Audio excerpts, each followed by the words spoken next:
Wolves 2, Brentford 0. Another successful day at the office for Wolves. Another win, 3 unbeaten now, 2 wins on the bounce.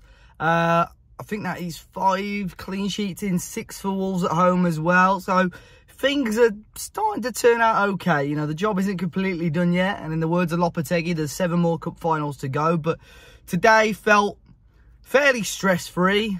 No major refereeing incidents, I suppose. Maybe there's one which I'm sure I'll touch on, but the rest of the game, again, so straightforward. Wolves did the job they needed to do. Yes, had a little bit of luck at times, but it's another big 3 points for Wolves. It's finished Wolves 2, Brentford 0. Just the one change from the Chelsea game, we saw Sarabia come in for Podence, which was a little bit of a surprise. I thought Podence looked pretty lively, but you know, it was perfect again from Wolves. And I said it on the match preview, I said it on the podcast. I think the key for Wolves today was to try and get a goal, an early goal, at least in the first half, because Brentford did at times show what they were capable of on the counter-attack. There were 1 or 2 times where David Raya just sort of stood on the ball for a little bit of time. Wolves pushed and pressed, and then it opened up at the back, and Brentford tried to get us that way. A couple of times where they beat Semedo predominantly down the right-hand side, and sort of Ivan Toney just peeled off to the edge of the box.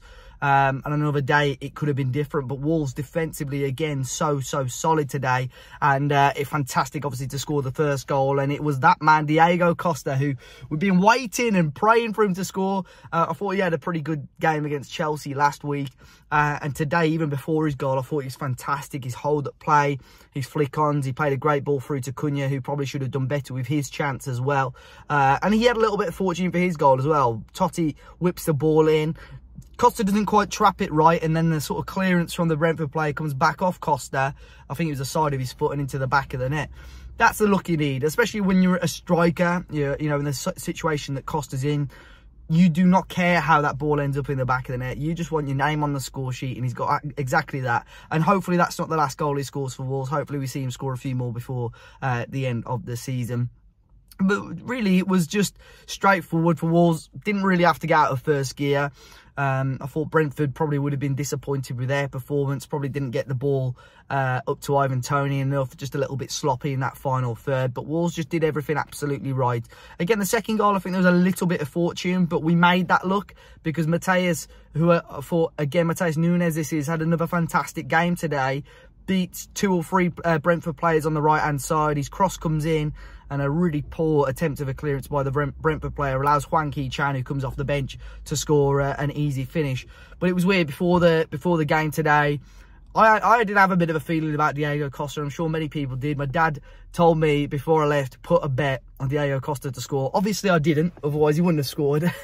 But as well, Hwang, I had a feeling when he came on, I thought he was going to make an impact, and he did exactly that. And it's just feels so good to sort of, you know, at times I did look at sort of the clock with about 10 minutes to go and think, right, we've just got to sort of ride this a little bit longer, because if Brentford do go and grab something here, it's going to make it a very difficult last 10-15 minutes for us. But they very rarely troubled us. Jose Sarr made a couple of decent stops, but very rarely had to make anything too serious. The penalty incident, which I sort of alluded to earlier, was from Totti Gomez, really. There was a couple of shouts. I think it's Jensen, who was on a booking, got penalised for a little tug on the back of Nunes' shirt. So I think he were not fortunate, but, you know, could have easily seen a second yellow. And then it comes from the resulting set piece, and Totti beats David Raya to the ball. And the touch from Totti is awful, but Raya, I think, does touch him. Now, for me, I think because Totti's played the ball, that's probably why the referee wasn't inclined to give it. It looked like, to me, he was about to blow the whistle. And I think it's one of those, again, where I think if the referee gives that penalty, VAR stick with that decision. But because he hasn't given it, probably they've sort of, you know, looked at it and thought there's probably not enough in it. And I think just that poor touch from Totti, if it was a little bit light to that touch, I think he would have been absolutely fine.